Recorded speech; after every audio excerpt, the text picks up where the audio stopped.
Bom dia, ouvintes da Universidade FM. Começa agora a sequência de entrevistas com os candidatos ao governo do Estado nas eleições 2026, uma realização da SCE, a Superintendência de Comunicação e Eventos da Universidade Federal do Maranhão, por meio das emissoras Universidade FM e TV UFMA.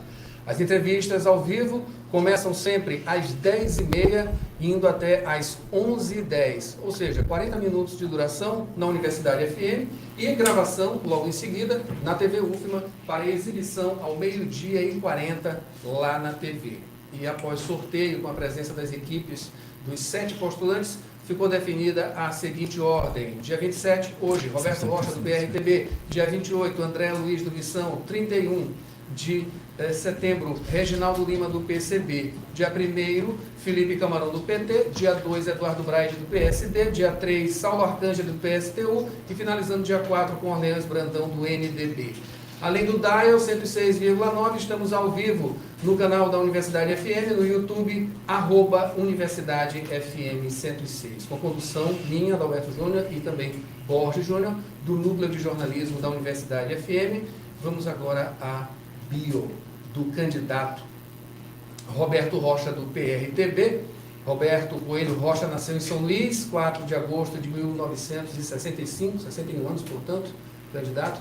Filho do ex-governador Luiz Rocha, primeiro governador eleito do Maranhão após o fim do regime militar, formado em administração de empresas pela Universidade Federal do Maranhão, iniciou a carreira política em 1990, aos 26 anos, quando foi eleito deputado estadual pelo PL, exercendo o mandato de 1991 a 1995. Em 94, elegeu-se deputado federal pelo PMDB, assumindo o cargo em 1995, foi reeleito para mais 2 mandatos na Câmara dos Deputados, exercendo o cargo entre 1995 e 1999 pelo PMDB, 1999 a 2003 pelo PSDB, de 2007 a 2011 também pelo PSDB. Em 2006, tornou-se deputado federal mais bem votado da história do Maranhão, com cerca de 140 mil votos. Em 2012, eleito vice-prefeito de São Luís, na chapa de Edivaldo Holanda Júnior. Em 2014, candidatou-se ao Senado pelo PSB, sendo eleito com 51,4% dos votos válidos,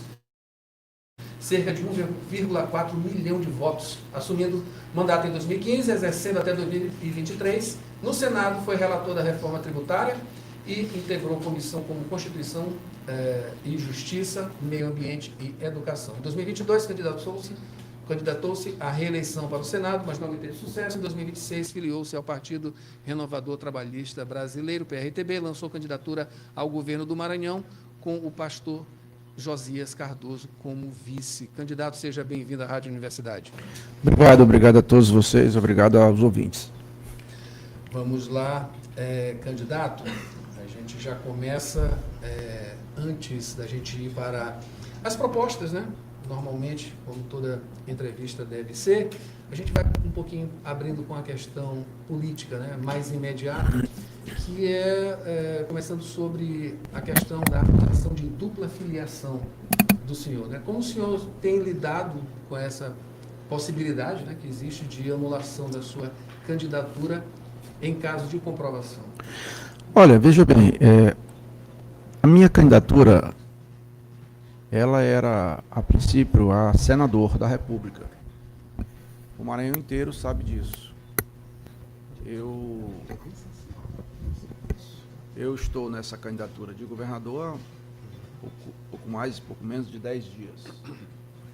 Em verdade, há 10 dias eu não tinha nem o partido definido, porque eu era afiliado ao Partido Novo e fui vítima de um golpe, que o que diferenciou do golpe da facada do Bolsonaro, politicamente falando, é que o golpe que eu recebi foi pelas costas. Em verdade, houve uma deliberada intenção de um candidato a governador de evitar uma candidatura do campo da direita, do campo do centro para a direita, com o objetivo de não nacionalizar a eleição e evitar um eventual segundo turno. É evidente que todo mundo sabe que para nacionalizar uma campanha é preciso ter os 2 polos políticos nacionais. aquele mais ligado à esquerda e aquele mais ligado à direita. Porque um retroalimenta o outro, só com um não tem o outro. Então, matando um, o outro não sobrevive. Foi o que aconteceu. Tirou a candidatura a governador e, na hipótese de eu ser candidato a senador, na chapa, teria uma condição. Ou seja, para continuar em cima do muro, o candidato preferiu colocar um candidato a senador mais ligado à esquerda e o outro mais ligado à direita. Uma espécie de liberdade solteiro e conforto de casado. E aí, a condição é que o candidato à direita, no caso eu, não podia falar o nome do Bolsonaro nem da direita. Tinha uma censura. Já o outro da esquerda, não. Ele poderia falar e falava. Como está aí, ó. Todo mundo está vendo o que está acontecendo. Eu não aceitei, o Laésio aceitou. Eu não sou juiz da consciência alheia, não vou julgar ninguém, eu sou julgado. Bom, quando eu me coloquei como candidato a governador, eu fui impedido de ser candidato, tanto a governador quanto a senador. Uma coisa muito rasteira que eu nunca vi na vida aqui no Maranhão, mas aconteceu. E eu consegui dar a volta por cima, mortal, triplo, carpado, com pirueta no final. Pode ser o nome que for, mas o fato é que eu resolvi. E vou dizer a você que não existe a figura mais no Brasil, no ordenamento jurídico, de dupla filiação. Quem fala isso, ou está mal informado, ou está com má fé. Porque o equívoco se dá ou por falta de informação, ou por má fé. Porque a ninguém é dado o direito de desconhecer a lei. E o que dizia a lei anterior? A lei dizia que um filiado teria que, até 24 horas, comunicar o juiz da sua zona e o partido que estava saindo para outro partido, para evitar dupla filiação. Expresso na lei. Acontece que em 2013 para cá, esse dispositivo legal foi mudado. É o parágrafo único do artigo 22 da Lei dos Partidos Políticos. O que diz o texto atualmente? Que o que vale é a última filiação. Porque o que vale é a intenção, a vontade do eleitor. E uma filiação anula a outra. Porque o sistema é eletrônico. Sucede que, ao me filiar no PRTB em abril, no último dia, o penúltimo dia, o PRTB não tinha a senha. O TSE não tinha dado ao partido a filial web. Então, o partido não podia comunicar a filiação dos eleitores. Não podia. Mas isso não é problema do partido. Mas se não é do partido, imagina se é do eleitor. Então, eu tinha sim essa possibilidade, vamos assim chamar de janela aberta. A janela fechada. Aliás, quem é o autor da lei da janela partidária? É Roberto Rocha. E essa janela, neste caso, desse partido, exclusivamente desse partido, ficou aberta. Candidato, me permita, não fica um sentimento de frustração, já que no caminho natural o senhor seria o candidato ao Senado e, com certeza, muito provavelmente, estaria pontuando neste momento entre ali os dois para pegar pelo menos uma dessas vagas? Não tem frustração, porque eu não sou político profissional. Eu gosto de fazer com profissionalismo. Eu não dependo da política para sobreviver. Eu não tenho mandato para ter imunidade. Eu movimento muitos milhões, centenas de milhões de recursos públicos federais. Aqui mesmo para a Universidade Federal do Maranhão. Se você juntar todos os políticos do Maranhão, todos, não tem o tanto de dinheiro que eu consegui para essa universidade. Assim como para o hospital universitário. Então fala aqui alguém que tem a cabeça erguida, autoridade política e moral para poder pedir o voto do eleitor. Entendeu? Não tem frustração nenhuma. Eu acabei de dizer que poderia ter sido candidato a senador. E estava hoje. Eu, antes de qualquer composição política, já estava pontuando em primeiro lugar. Mas, por que eu vou permitir que milhares, centenas de milhares, milhões de maranhenses ficassem sem voz? Por que eu vou permitir que alguém tenta enterrar um palanque de um campo político importante? Que na eleição passada teve mais de 25% dos votos aqui no Maranhão. Ou seja, é um campo político de uma candidatura a presidente que compete A pesquisa última que saiu hoje, a diferença entre o Lula e o Flávio Bolsonaro é de 3%. Somando-se os outros candidatos da direita, dá mais de 15%. E a pesquisa revela que metade desses 15% vai para o Flávio Bolsonaro no segundo turno. Um quarto vai para o Lula e um quarto vai nulo e branco. O senhor está esperando que isso impulsione a sua Não, atuação aqui? veja bem, a gente precisa ter... Eu sei que todo mundo é muito impaciente e é ansioso. Eu, por exemplo, vim de Balsas ontem, antes de ontem, para participar de um evento no CREA, uma sabatina, que infelizmente os outros candidatos não foram, exceto o Camarão. E eu não perco a oportunidade de falar. Quantas vezes, por exemplo, essa rádio me chamar, eu estarei aqui para falar com os maranhenses. Eu, em Balsas, perguntei para inúmeras pessoas, e não perguntei nos bairros da periferia, perguntei em hotéis, em restaurantes, se as pessoas sabiam da minha candidatura. Sim, sei, candidato a senador, nosso senador. Ou seja, as pessoas sequer sabem que eu sou candidato a governador ainda. Ainda. Isso é natural. Nós temos 10 dias. Ou você acha que o cidadão que está hoje procurando saber o que vai comer daqui a pouco, se ele lê blog? O senhor não está levando em consideração nenhuma dessas pesquisas. Mas é zero. Zero. Entendeu? O eleitor, ele se manifesta no momento em que ele tem informação. O insumo da decisão é informação. Informação. Mesmo antes da internet, que é hoje a maior fonte de informação, o eleitor maranhense se definia lá no finalzinho da eleição. Porque o voto é obrigatório. O voto é obrigatório. E agora, com a internet, pode haver uma antecipação dessa decisão. Sucede que as pessoas não estão muito ligadas nesse assunto ainda. Não estão muito ligadas nesse assunto ainda. E é compreensível que no Nordeste, que é mais pobre, isso demore mais. E no Maranhão, que é o mais pobre do Nordeste, demore mais ainda. Então, veja, se o candidato busca o reconhecimento, é preciso entender que há uma condição sine qua non para ter o reconhecimento. Qual é? É o conhecimento. Como é que eu vou reconhecer a rádio universitária se eu não conheço? Eu tenho que conhecer. Então, como é que o eleitor vai reconhecer na pesquisa ou na urna o que ele ainda não conhece? Então, é natural que isso se dê com o tempo. Eu estou absolutamente tranquilo, entendeu? O percentual de votos que, por exemplo, o candidato Braide tem de eleitores da direita é muito grande. Assim como dos eleitores da esquerda também é muito grande. Se ele vai manter isso até o dia da eleição, é o que nós vamos ver. Eu acho muito difícil. Porque se você for observar na eleição passada, nós estávamos na mesma situação, com uma candidatura a governador da direita. Ela pontuava com um dígito até lá no finalzinho. E depois ela ultrapassou uma candidatura extremamente estruturada, que era do senador Everton, com 126 prefeituras. E todo o dinheiro que podia ter numa campanha. E por que foi? Foi por causa da política estadual? Foi por causa de algum projeto revolucionário? Não. Foi por causa da política nacional, da nacionalização da eleição. O Brasil está doente. Essa polarização ela é doentia. Você vê que nem sequer um governador como São Paulo, Minas, Paraná, Goiás, Rio Grande do Sul consegue quebrar essa polarização, essa bolha, não consegue furar. Está lá os dois candidatos.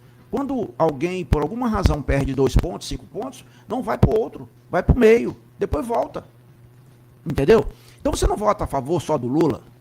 Você vota no Lula também contra Bolsonaro. E vice-versa. E vice-versa. Entendeu? Então há uma definição muito clara de quem é quem. O eleitor, de um modo geral, ele não se liga nessa coisa de esquerda e direita. De socialismo e capitalismo. Ele sabe o que é lado.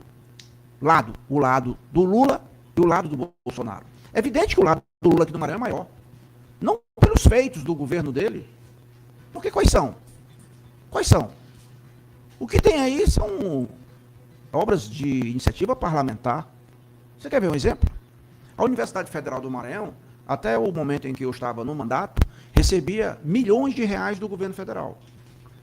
De quando eu saí em 2023 para cá, sabe quanto que a Universidade Federal do Maranhão recebeu de emendas parlamentares do Maranhão? 0. Nenhum único real. 0. Tá. Então, o dinheiro vem ou não vem em razão dos deputados federais. dos senadores. Que, aliás, fica aqui a minha decepção com a bancada. Porque a Universidade Federal, ela não é do governo federal.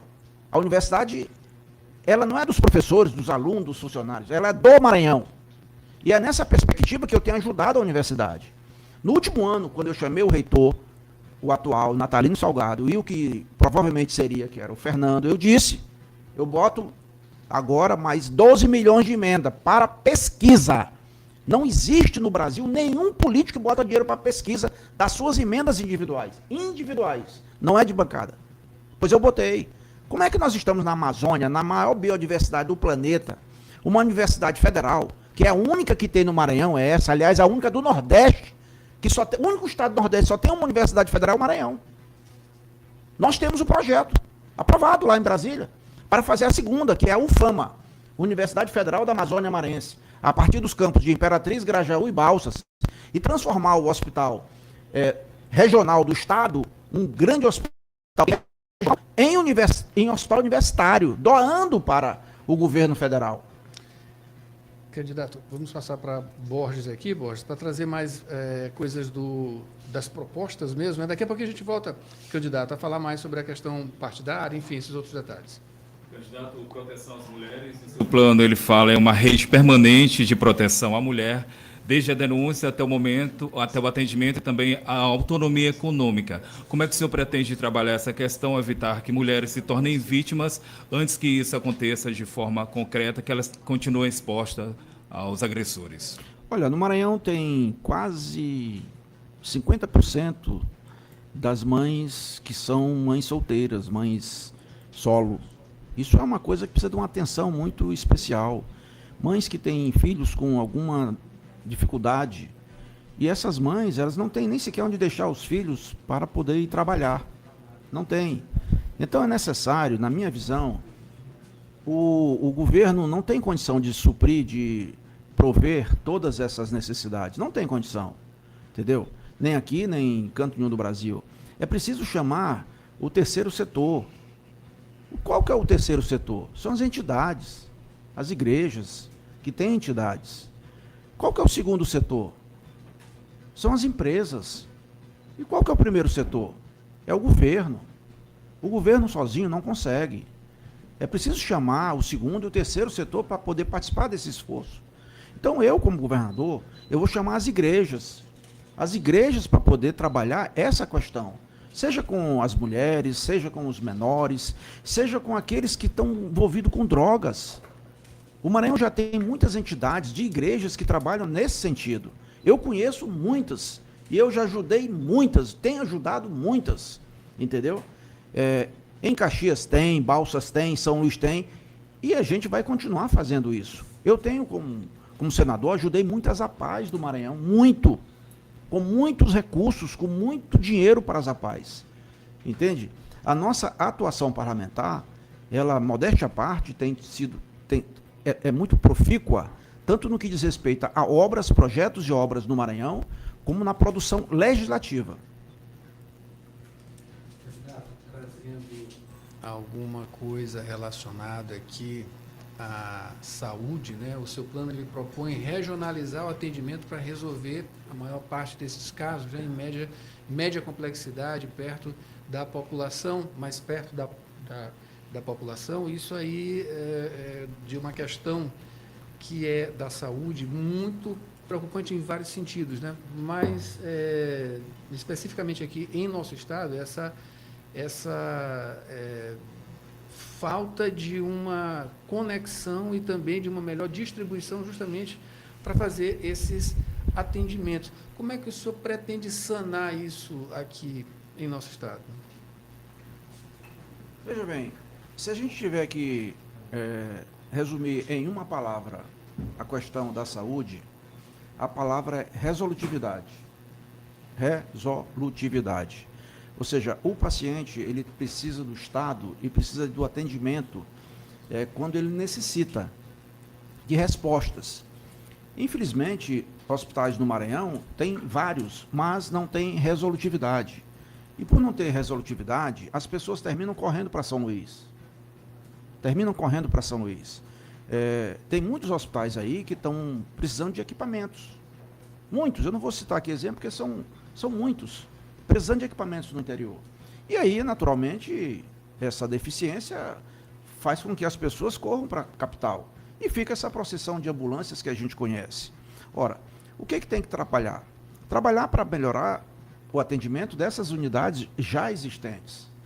Tem que trabalhar para poder, algumas dessas unidades, porque o Maranhão é muito grande, viu, Adalberto e Borges? O Maranhão é muito grande, o Maranhão é um estado maior que São Paulo. O Maranhão é maior que a Itália, quase do tamanho do Japão, da Alemanha. Só que é um estado que tem muita dificuldade de tudo. Não tem infraestrutura. Você já parou para pensar? A Universidade Federal do Maranhão tem um curso de medicina em Imperatriz, mas não tem um hospital universitário em Imperatriz. Então aquele aluno vai se formar como? Você acha que isso tem cabimento? Aí tu pergunta, por que o estado de Tocantins, do lado, criado recentemente, tem 2 universidades federais? Por que no Goiás tem 6 hospitais universitários? O Goiás tem 17 deputados federais, o Maranhão tem 18, o Piauí tem 10.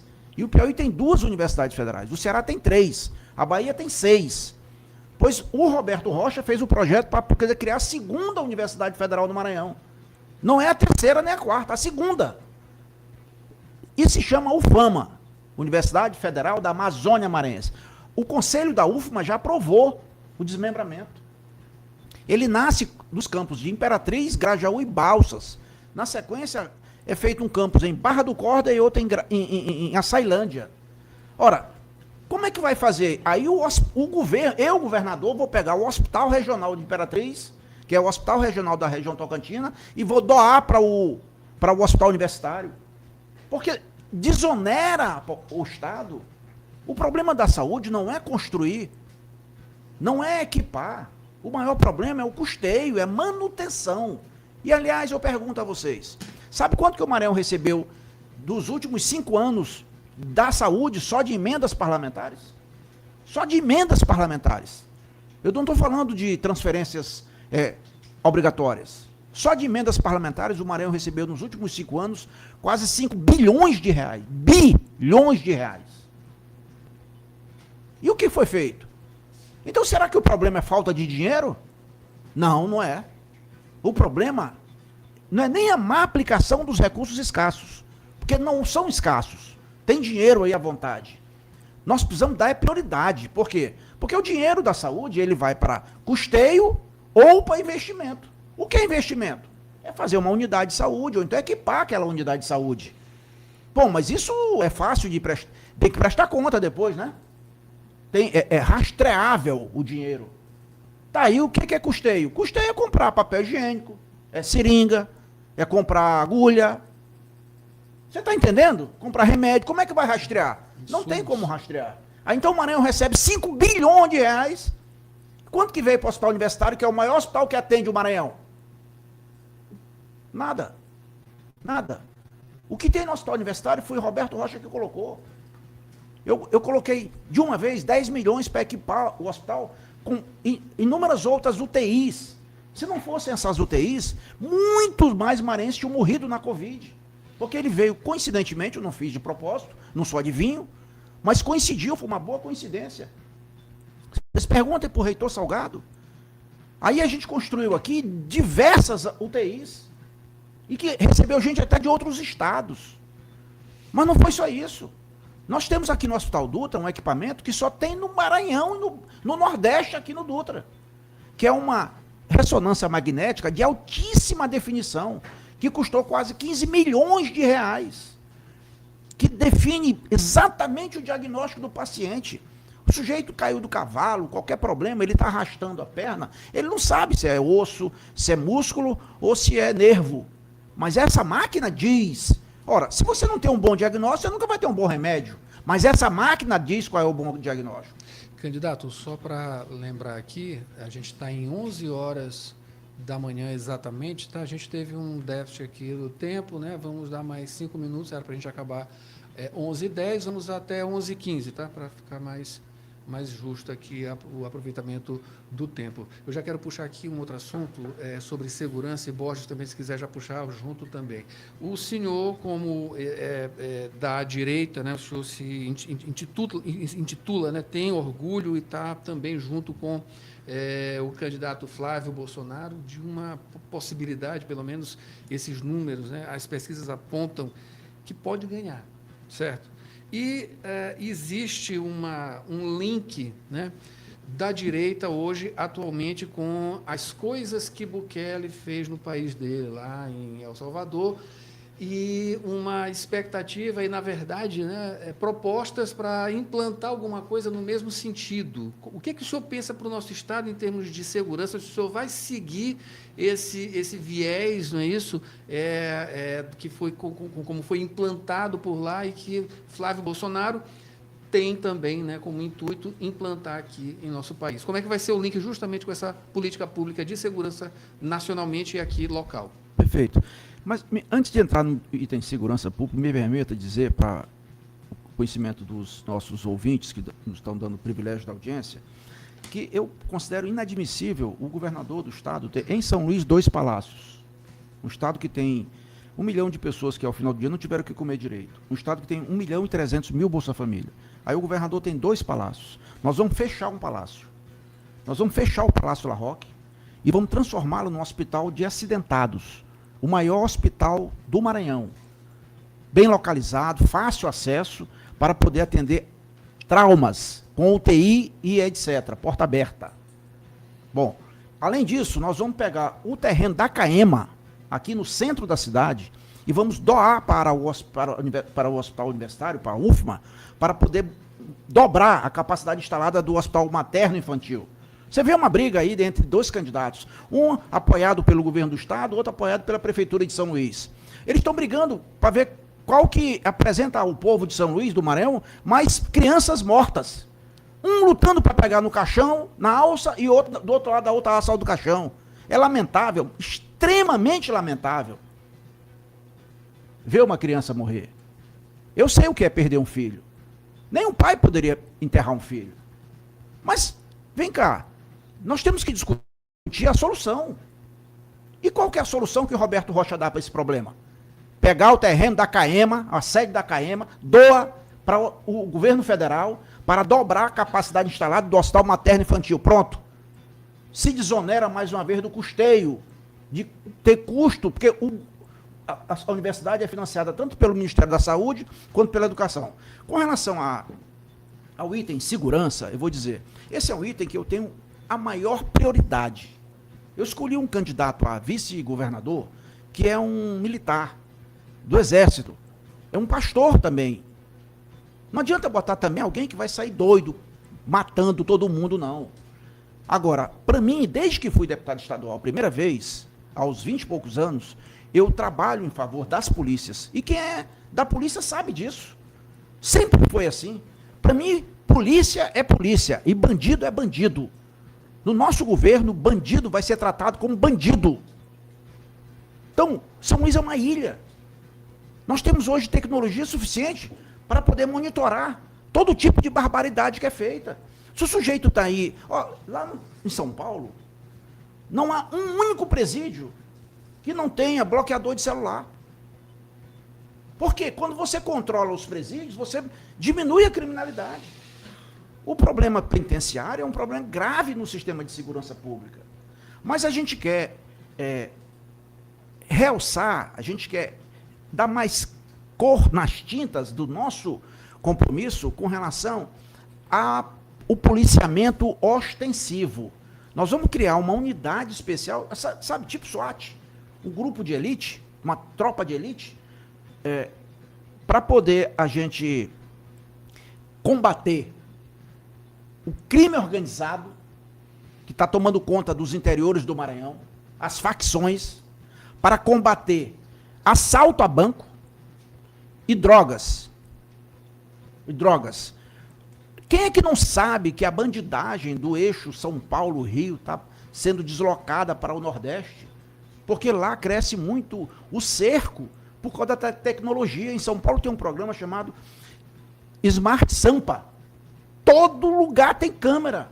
O sujeito é procurado pela polícia, ou então ele fez um sequestro, qualquer coisa, ele é preso imediatamente. Aproveitando esse ensejo, candidato, o senhor é a favor da câmera corporal? Olha, esse é um assunto que é muito polêmico. Mas tem resultados. Bom, é preciso relativizar o assunto, entendeu? Porque muitas vezes a gente vê que querem tratar um policial como se fosse um robô. Ele morreu a baixa de guerra. Agora, imagine no mundo real como é que isso funciona. O policial militar, sobretudo o militar que é fardado, ele mora no Calhau? Não. Ele mora no bairro pobre. Ele pode a farda dele estar estendida no varal para poder secar? Não. Para não ficar reconhecido facilmente, não virar um alvo. Ele seca a farda atrás da geladeira. Aí ele é vizinho e tem colegas. Esse colega morre em um combate. Aí ele vê a viúva e os filhos do colega dele morto passando dificuldade. Bom, como é que ele vai ficar como ser humano? Ao sinal do menor perigo, do primeiro perigo de morte, ele tem a tendência de se proteger, de se defender. Porque senão ele se coloca no lugar daquele amigo dele morto e vai ver a mulher e os filhos passando também dificuldade. Então é preciso ter muito cuidado com o que se faz na questão da segurança. Porque quanto mais você restringe a ação policial, mais você amplia a ação marginal. Eu não estou dizendo nada agora em relação a essa questão. É preciso relativizar. Você não pode ter uma questão só. Não, porque os direitos humanos diz isso. Não, porque o sujeito quer que mate todo mundo diz aquilo. Não, comigo não tem radicalismo. Todo radicalismo mascara um interesse pessoal. Comigo não tem radicalismo. Eu estou dizendo. Para mim, Roberto Rocha no governo, numa fronteira do Pará, do Tocantins ou do Maranhão, qualquer bandido preso, ele não vai querer ser bandido do Maranhão. Ele vai preferir ser bandido dos outros estados, porque no Maranhão, bandido será tratado como bandido. Borges, mais uma questão e a gente vai para a finalização em seguida. Falando então sobre cultura, saber como é que o senhor pensa a cultura maranhense, como é que seria esse apoio, seria esse fomento para além aí de grupos específicos. Bom, o Maranhão tem uma riqueza cultural muito grande, a gente sabe disso, né? É um estado que tem muitas dificuldades financeiras para atender às demandas por conta dessa riqueza que tem, que é muito grande, um calendário de festivo muito grande, tem muitas festas folclóricas no Maranhão, e a gente vê isso permanentemente, grupos que fazem apresentações e sequer recebem dinheiro. Agora, eu acho que é fundamental dizer, antes de terminar o tempo, por exemplo, nós não falamos de educação, não falamos de infraestrutura. Para mim, são dois temas da maior importância, os principais, para poder tirar o Maranhão desse atoleiro que ele se encontra. Só te tira uma população do atoleiro, como está o Maranhão, se for investir em produção e conhecimento. Aqui é uma casa do conhecimento, universidade. E conhecimento não quer dizer só português e matemática medido pelo IDEB, não. Conhecimento tem a ver com ciência e tecnologia. Como é que pode uma universidade dessa não ter um laboratório? Pois não tinha. Hoje tem 3 Open Lab. Um de IA, um de biotecnologia, um de bioeconomia. Quem que colocou recurso? Roberto Rocha. E está aí trabalhando. Jovens fazendo startup trabalhando.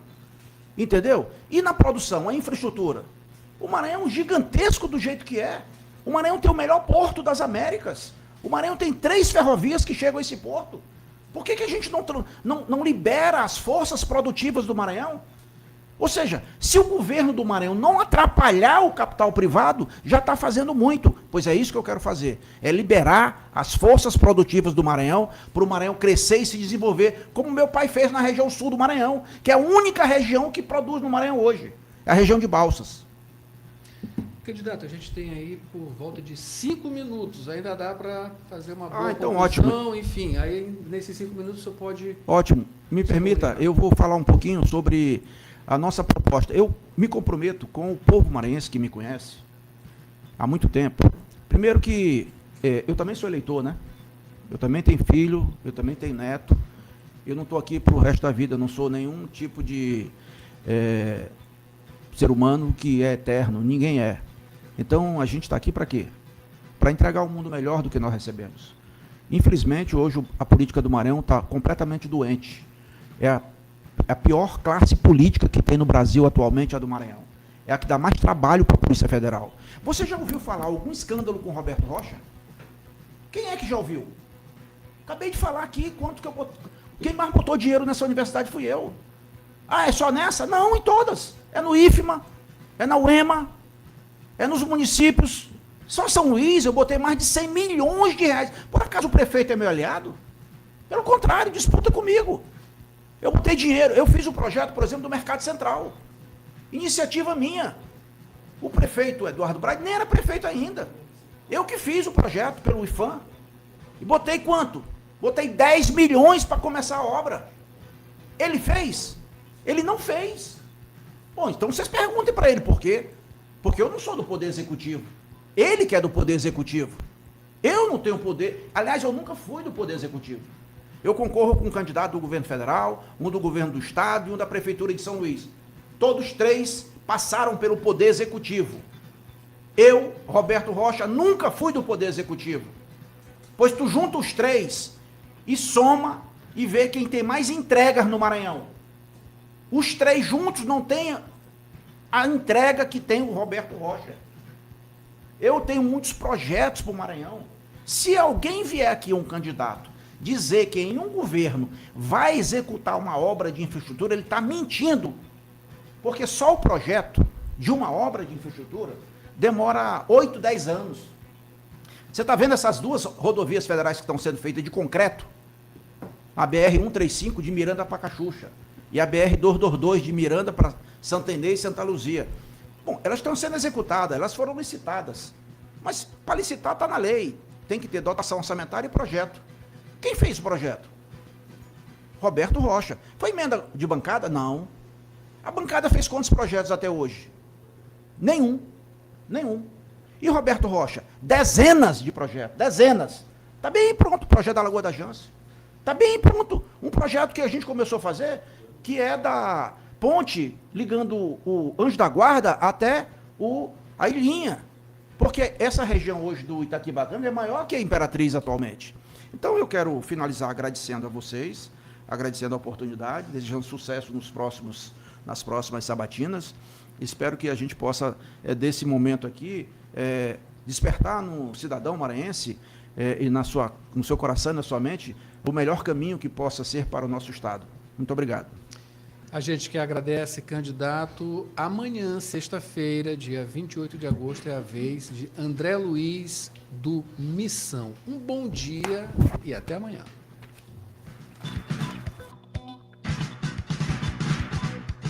Eleições 2026.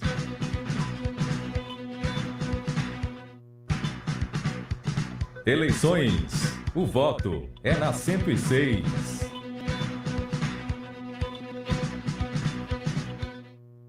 ZYC 626,